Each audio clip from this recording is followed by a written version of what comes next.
Okay. ಯಾವ ಪಾತ್ರ ನಿಮಗೆ ತುಂಬಾ ಖುಷಿ ಕೊಟ್ಟಿದ್ದು? ಈ ಪೊಲೀಸ್ ಅನ್ನೋದ್ ಬಿಟ್ಟು ಈಗ ತಂದೆಯಾಗಿ ಮಾಡಿದ್ದೀರಾ, ಮಾವನಾಗಿ ಮಾಡಿದ್ದೀರಾ, ಒಂದಷ್ಟು ಕ್ಯಾರೆಕ್ಟರ್‌ಗಳನ್ನ ಮಾಡಿದ್ದೀರಾ.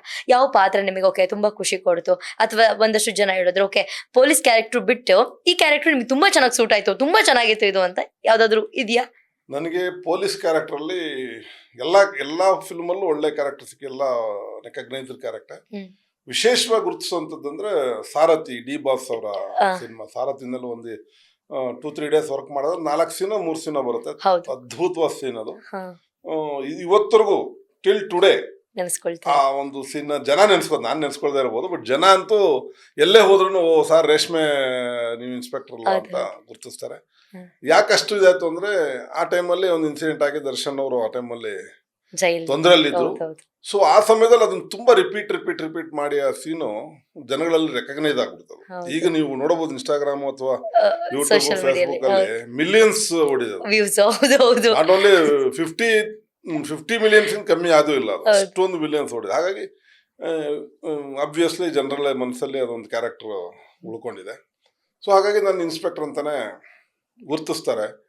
ಕೆಲವು ಕಡೆ ಹೆಂಗಾಗುತ್ತೆ ಅಂದ್ರೆ ಯಾವುದೋ ಡಿಪಾರ್ಟ್ಮೆಂಟ್, ನಾನು ಜಾಸ್ತಿ ಪೊಲೀಸ್ ಆಫೀಸರ್ಸು ಎಲ್ಲ ಪರಿಚಯ ಜಾಸ್ತಿ ಇದ್ದಾರೆ. ಸೊ ಅಲ್ಲಿ ಹೋದಾಗ ಕೆಲವರು ಹೊಸಬರಿಗೆ ನಾನು ರಿಯಲ್ಲೋ ಅಥವಾ ಅವರೇ ಕನ್ಫ್ಯೂಸ್ ಆಗ ಎದ್ದು ಸಲ್ಯೂಟ್ ಹೊಡಿತಾರೆ. ಸೊ ಆ ಥರದ್ದೆಲ್ಲ ಆ ಥರದ್ದು ನಡೆದಿದೆ ಇನ್ಸಿಡೆಂಟ್ಗಳು. ಯಾರೋ ನಮ್ಮ ಫ್ರೆಂಡ್ ಪರಿಚಯ ಮೊನ್ನೆ ಎಲ್ಲೋ ಒಂದು ಯಾರೋ ಒಬ್ರು ಅವರು ಈಗಲೂ ACP ಆಗಿದ್ದಾರೆ ಅವರು. ಸೊ ಅಲ್ಲೆಲ್ಲೋ ಮೀಟಿಂಗ್ ಅಲ್ಲಿ ಕೂತಿದಾಗ ನನ್ನ ಫ್ರೆಂಡ್ ಸುಮ್ಮನೆ ಅಲ್ಲಿ ಒಂದು ಪೊಲೀಸ್ ಇದಿತ್ತು, ಆಫೀಸರ್ಸ್ ಮೀಟಿಂಗ್ ಇತ್ತು. ನನ್ನ ಫ್ರೆಂಡು ನಮ್ಮನ್ನು ಇನ್ವೈಟ್ ಮಾಡಿದ್ದ. ಹೋದನ್ ಬೇಕಂತ DCP ಸರ್ ಮೇಲೆ ಬಂದ್ರು ಒಂದು ಎಲ್ಲರೂ ಎದ್ದು ಸರ್ ಆಮೇಲೆ ಗೊತ್ತಾಯ್ತು ಅವ್ರಿಗೆ ಇವರು ರೀಲ್ ಪೊಲೀಸ್ ಅಂತ. ಹಾಗಾಗಿ ಒಂದು ಕನ್ಫ್ಯೂಸ್ ಆಗ್ತಾರೆ ಕೆಲವರು. ನಂದು ನಡೆ ನುಡಿ ಆ ಥರ ಇರುತ್ತೆ, ಬಟ್ ಕಾಸ್ಟ್ಯೂಮ್ ಸೆನ್ಸು ಅದೇ ಥರ ಇರುತ್ತೆ. ಹಾಗಾಗಿ ಮತ್ತೆ ನಾನು ಯಾವುದೇ ಆ ಪಾತ್ರ ಪೊಲೀಸ್ ಪಾತ್ರ ಮಾಡಿದಾಗ ಆ ಒಂದು ಪರ್ಟಿಕ್ಯುಲರ್ ಪೋಸ್ಟ್ಗೆ ಏನ್ ಬೇಕೋ ಅದನ್ನ ಕರೆಕ್ಟಾಗಿ ಹಾಕೊಂಡಿರ್ತೀನಿ. ಸ್ಟಾರ್ ಇರ್ಬೋದು, ಬ್ಯಾಟನ್ ಇರ್ಬೋದು, ಮತ್ತೆ ಯೂನಿಫಾರ್ಮ್ ಫಿಟ್ನೆಸ್ ಇರ್ಬೋದು, ಎಲ್ಲೂ ಪರ್ಫೆಕ್ಟ್ ಆಗಿರುತ್ತೆ. ಎಸ್. ಸಾರಥಿ ಸಿನಿಮಾದಲ್ಲಿ ಆಕ್ಟ್ ಮಾಡಿದಾಗ ಅದೊಂದು ಪ್ರಶಂಸೆ ಸಿಕ್ತು ಅಂತ ಹೇಳಿದ್ರಿ. ಹೆಂಗಿತ್ತು ಆ ಅನುಭವಗಳು? ಆ ಸಿನಿಮಾ ಆಗಿರಬಹುದು ಅಥವಾ ಡಿ ಬಾಸ್ ಜೊತೆ ವರ್ಕ್ ಮಾಡಿದ್ದು? ಡಿ ಬಾಸ್ ರಿಯಲಿ ಅವರು ಡಿ ಬಾಸ್ ಅನ್ನೋದಕ್ಕೆ ಸೂಟಬಲ್ ಬಾಸೇ ಅವರು. ಇನ್ಸ್ಪೆಕ್ಟರ್ ಆಗಿ ನೀವ್ ಹೆಂಗೋ ಡಿ ಬಾಸ್ ಹಂಗೆ. ಓಕೆ. ಅವರು ಒಂಥರ ಜಾಯಲ್ ವ್ಯಕ್ತಿತ್ವ ಅವ್ರದ್ದು. ಬಟ್ ಕೆಲವು ಕಹಿ ಘಟನೆಗಳು ಹಂಗಾಗುತ್ತೆ, ಏನ್ ಮಾಡಕ್ಕಾಗಲ್ಲ. ಕರೆಕ್ಟ್. ಇನ್ಸಿಡೆನ್ಷಿಯಲ್ ಏನೋ ಆಗಿರುತ್ತೆ. ಎಷ್ಟು ದಿನ ಶೂಟಿಂಗ್ ಇತ್ತು ಸರ್ ನಿಮಗೆ ಸಾರಥಿ ಸಿನಿಮಾದಲ್ಲಿ? 4 ಡೇಸ್ ಅನ್ನು ಮಾಡಿದ್ರು ಅಷ್ಟೇ. 4 ಡೇಸ್. ಓಕೆ. ಅದು ಫುಲ್ ಸಿಕ್ಕಾಪಟ್ಟೆ ಹೈಲೈಟ್. ಇದು ಅಷ್ಟೇ. ಓಕೆ. ಈಗ ನೀವು ನಿರ್ಮಾಪಕರು ಕೂಡ ಆಗಿದ್ದೀರಾ. ಎಷ್ಟು ಹೇಳದ್ ನಾನು ನಿಮ್ ಬಗ್ಗೆ ಒಂದೊಂದೇ ಕೇಳ್ತಾ ಯಾವ್ಯಾವ ಫೀಲ್ಡ್ ಒಳಗಡೆ ಹೋಗ್ತಾನೆ ಇದೀನಿ. ಇಲ್ಲಿ ಹೆಂಗೆ ಸರ್? ಒಂದು ಡ್ರೀಮ್ ಅಂತ ಇರುತ್ತಲ್ಲ ಮೇಡಮ್. ನಾನು ಇಂಡಸ್ಟ್ರಿಗೆ ಬಂದಾಗ ಗಾಂಧಿನಗರದೆಲ್ಲ ಸಿಂಗಲ್ ಸ್ಕ್ರೀನ್ ಥಿಯೇಟರ್ಗಳು ಇರ್ತಾ ಇತ್ತು. ಇವಾಗೆಲ್ಲ ಮಲ್ಟಿ ಸ್ಕ್ರೀನ್ ಬಂದಿದ್ದಾವೆ. ಆಗೆಲ್ಲ ಸಿಂಗಲ್ ಸ್ಕ್ರೀನ್ ಥಿಯೇಟರ್ ನಿಮ್ಗೆ ಗೊತ್ತಿದೆ, ನೀವು ಚಿಕ್ಕವರಿದ್ದಾಗ ನೋಡಿರ್ಬೋದು. ಒಂದು ಹೀರೋ ದೊಡ್ಡ ಬ್ಯಾನರ್ಗಳ ಕಟೌಟ್ಗಳು ಕಟ್ಟಿರ್ತಾರೆ. 30 ಅಡಿ 40 ಅಡಿ 70 ಅಡಿ ಆ ಥರ ದೊಡ್ಡ ಕಟೌಟ್ ಥಿಯೇಟರ್ ಮುಂದೆ ಹೀರೋ ಕಟ್ಟಿರ್ತಾರೆ. ಅವ್ನು ಸುಮ್ಮನೆ ನೋಡ್ತಾ ಇದ್ವಿ, ನಮ್ ಈ ತರ ಬೀಳ್ತದ, ಈ ತರ ಕಟೌಟ್ ಆಗತ್ತಾ ಯೋಚನೆ, ಎಂತರ್ಗೂ ಆಸೆ ಇರುತ್ತಲ್ಲ.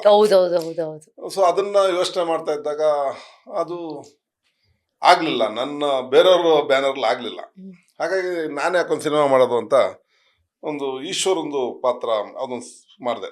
ಮಹಾಶನ ಹಳ್ಳಯ್ಯ ಅಂತ ಸಿನಿಮಾದಲ್ಲಿ ಈಶ್ವರನ್ ಪಾತ್ರ ಸಿಕ್ತು. ಅದು ಕೂಡ ನಿಮಗೆ ತುಂಬಾ ಚೆನ್ನಾಗಿ ಸೂಟ್ ಆಗಿತ್ತು. ತುಂಬಾ ಚೆನ್ನಾಗಿ ಸೂಟ್ ಆಯ್ತು ಅಂತ ಆಡಿಯನ್ಸ್ ಜನ ಬಂತು, ಪಬ್ಲಿಕ್ಸ್ ತುಂಬಾ ಜನ ಹೇಳಿದ್ರು ಚೆನ್ನಾಗಿದೆ ಅಂತ. ಸೊ ಅದ್ರ ಮೇಲೆ ಯಾಕೊಂದು ಸಬ್ಜೆಕ್ಟ್ ಮಾಡಬಾರ್ದು ಅಂತ ನಮ್ಮ ಡೈರೆಕ್ಟರ್ ಓಂಕಾರ ಪುರುಷೋತ್ತಮ್ ಅಂತಿದ್ದಾರೆ, ಅವ್ರ ಹತ್ರ ಕೂತ್ಕೊಂಡು ಡಿಸ್ಕಸ್ ಮಾಡಿದಾಗ ಗಂಗೆ ಗೌರಿ ಅಂತ ಒಂದು ಸಿನಿಮಾ ಮಾಡೋಣ ಸರ್, ಅದ್ರಲ್ಲಿ ಶಿವನ್ಗೆ ಸ್ಕೋಪ್ ಇದೆ ಅಂತೇಳಿ.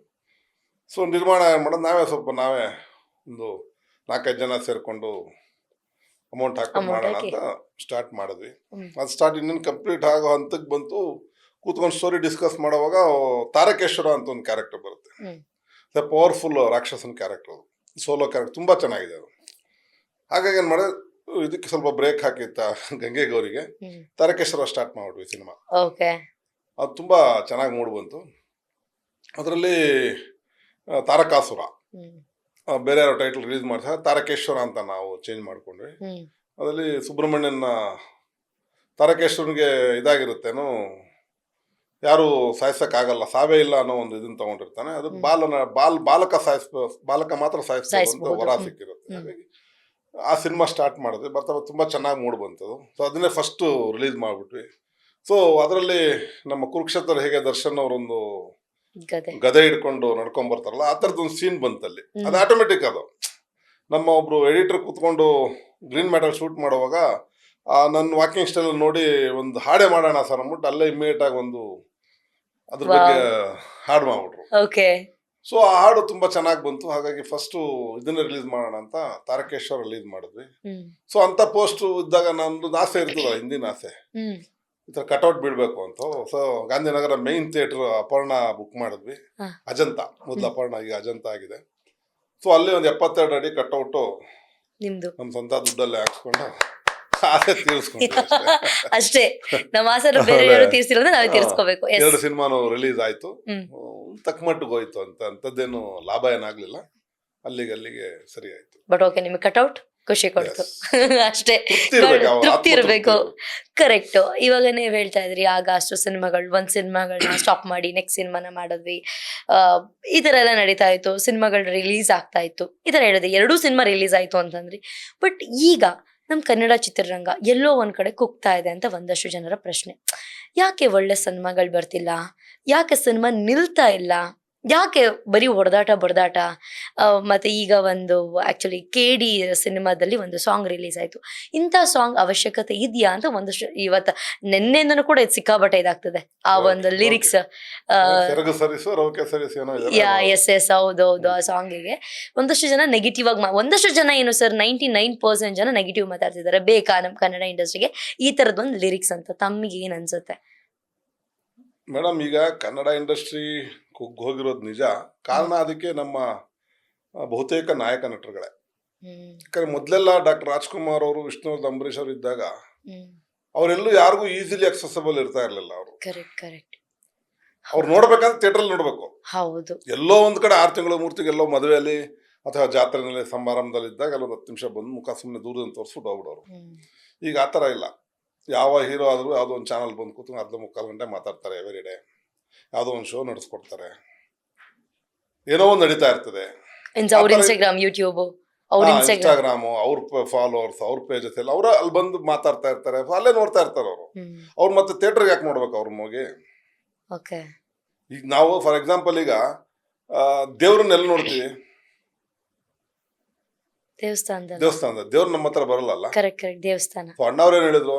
ಅಭಿಮಾನಿ ದೇವರುಗಳೇ ಅಂದಿದ್ರು. ಅಭಿಮಾನಿಗಳು ದೇವ್ರು ನೋಡಕ್ ದೇವಸ್ಥಾನಕ್ಕೆ ಹೋಗ್ತಾ ಇದ್ರು. ಕಷ್ಟಪಟ್ಟು ಏಟ್ ತಿಂದು ಲಾಠಿ ಚಾರ್ಜ್ ಮಾಡ್ಕೊಂಡೆಲ್ಲ ದೇವಸ್ಥಾನಕ್ಕೆ ಹೋಗ್ತಾರೆ.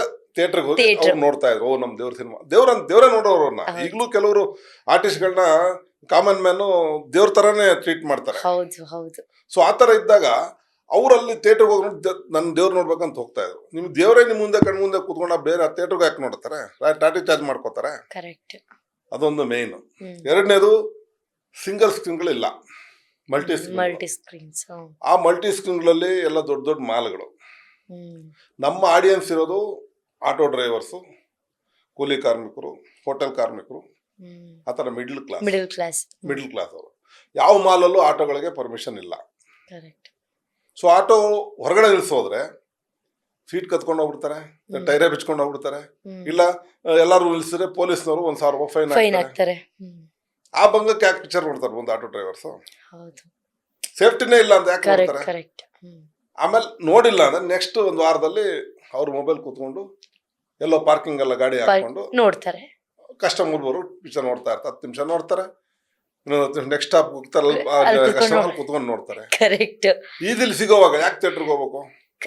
ಇನ್ ಕಾಮನ್ ಮ್ಯಾನ್ಶಿಪ್ ಬರ್ತೀನಿ ತಗೊಳ್ಳಿ, ಮಿಡ್ಲ್ ಕ್ಲಾಸ್ ಜನ, ಅವ್ರಿಗೆ ಮ್ಯಾಕ್ಸಿಮಮ್ 25,000 ಸಂಬಳನ ತಿಂಗಳಿಗೆ. Maximum max to max 25,000 rupees. ಗಂಡ ಹೆಂಡತಿ ಮಕ್ಕಳು ಇಬ್ರು 4 ಜನ 5 ಜನ ಇರ್ತಾರೆ. ಅಪ್ಪ ಇದಾರೆ, ಅಪ್ಪನೋ ಅತ್ತೆನೋ ಮಾವನೋ, ಒಂದು 5 ಜನ ಅಂತ ಇಟ್ಕೊಳ್ಳಿ. ಗಂಡ ಹೆಂಡತಿ ಇಬ್ರು ಮಕ್ಕಳು, ಒಬ್ಬ ಅತ್ತೆನೋ ಅಮ್ಮ, 5 ಜನ. 5 ಜನ ನೀವು ಸಿಂಗಲ್ ಸ್ಕ್ರೀನ್ ಮಾಲ್ಗಳಿಗೆ ಹೋದ್ರೆ ಒಂದು ಟಿಕೆಟ್ಗೆ 250-300 ರೂಪಾಯಿ. ಮಿನಿಮಮ್ 300 ರೂಪಾಯಿ ಅಂತ ಇಟ್ಕೊಳ್ಳಿ. 300ಕ್ಕೆ 1,500 ಅಲ್ಲ ಆಯ್ತಾ? ಇನ್ನು ಒಂದು 10 ರೂಪಾಯಿಂದು 20 ರೂಪಾಯಿ ಪಾಪ್ಕಾರ್ನು 290 ರೂಪಾಯಿ. ಇನ್ನೂರು ಇವಾಗ ಜಾಸ್ತಿ ಆಗಿದೆ ಸರ್ ಇರ್ಬೋದು ಏನೋ ಒಂದು ಕಾಫಿ 380 ರೂಪಾಯಿ. ಅಲ್ಲಿ ಒಂದು ಕಾಫಿ ತಗೊಂಡು ಇಬ್ಬರು ಶೇರ್ ಮಾಡಿ ಗ್ಲಾಸ್ ಕೊಡಲ್ಲ ಕರೆಕ್ಟ್. ಕುಡಿಯಕ್ ನೀರೇ ಕುಡಿಯೋ ನೀರಲ್ಲಿ ಇಟ್ಟಿರ್ತಾರೆ ಹೇಳಿ ಅವರು, ವಾಶ್ರೂಮ್ ಹತ್ರ ಇಟ್ಟಿರ್ತಾರೆ. ಕರೆಕ್ಟ್. ಆ ನೀರ್ ಬಾಟ್ಲ್ ತಗೊಂಡ್ರೆ 100-120 ರೂಪಾಯಿ, ಈ ತರ ಬಾಟ್ಲ್ ಅರ್ಧ ಲೀಟರ್ 120 ರೂಪಾಯಿ ಕೊಡ್ಬೇಕು. ಹೌದು ನಿಜ. ಸೊ ಓವರ್ ಆಲ್ ನೀವು ತಗೊಂಡಾಗ ಒಂದು ಫ್ಯಾಮಿಲಿ ಹೋಗ್ಬೇಕಂದ್ರೆ ಕಮ್ಮಿ ಆದ್ರೂ 3,000-4,000 ಬೇಕು. 4,000 ಅಂತೂ ಬೇಕೇ ಬೇಕು. ಮಕ್ಳು ಬೇರೆ ಚಿಕ್ಕವರಿದ್ರೆ ಪಾಪ್ಕಾರ್ನ್ ತಿನ್ಲೇಬೇಕಂತ ಕೊಡ್ಸ್ಲೇಬೇಕಾ, ಆಟ ಮಾಡ್ತವೆ. ಕರೆಕ್ಟ್. ಅವ್ರಿಗೆ ಗೊತ್ತಿರಲ್ಲ ಮಕ್ಕಳಿಗೆ ಏನ್ ರೇಟು.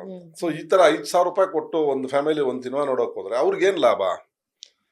ಒಂದು 15 ದಿನ ಬಿಟ್ಟು ಥಿಯೇಟರ್ ಅನೌನ್ಸ್ ಮಾಡ್ಬಿಡ್ತಾರೆ, 15 ದಿನದಲ್ಲಿ ನಮ್ಮ ಥಿಯೇಟರ್ ನಮ್ಮ ಸಿನಿಮಾ ಇಂಥ ಚಾನಲ್ ಬರುತ್ತೆ ಅಂತ. ಕರೆಕ್ಟ್. ಅಡ್ವರ್ಟೈಸ್ ಮಾಡ್ಕೋಬೇಕಲ್ಲ ಅವ್ರು.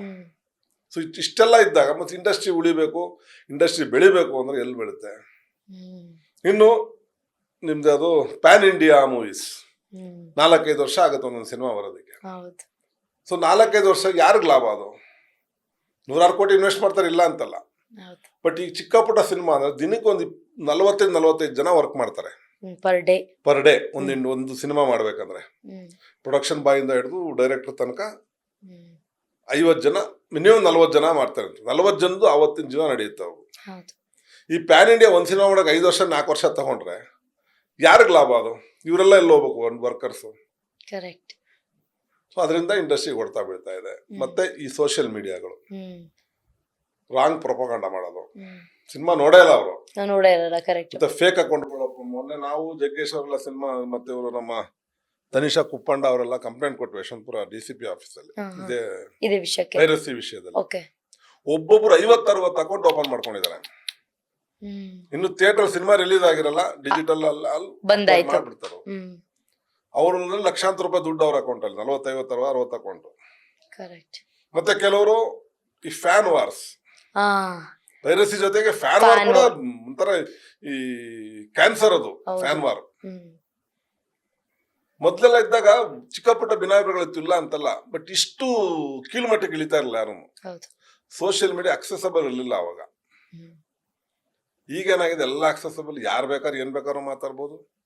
ನಾನು ಮೋದಿಯವ್ರ ಬಗ್ಗೆನೂ ಮಾತಾಡ್ಬೋದು, ಸಿದ್ದರಾಮಯ್ಯವ್ರ ಬಗ್ಗೆ ಮಾತಾಡ್ಬೋದು, ನೀವು ರಾಷ್ಟ್ರಪತಿ ಬಗ್ಗೆ ಯಾರು ಬೇಕಾದ್ರೂ ನಿಮ್ ಇಷ್ಟ ಬಂದು ಮಾತಾಡ್ಬೋದು ಇವಾಗ.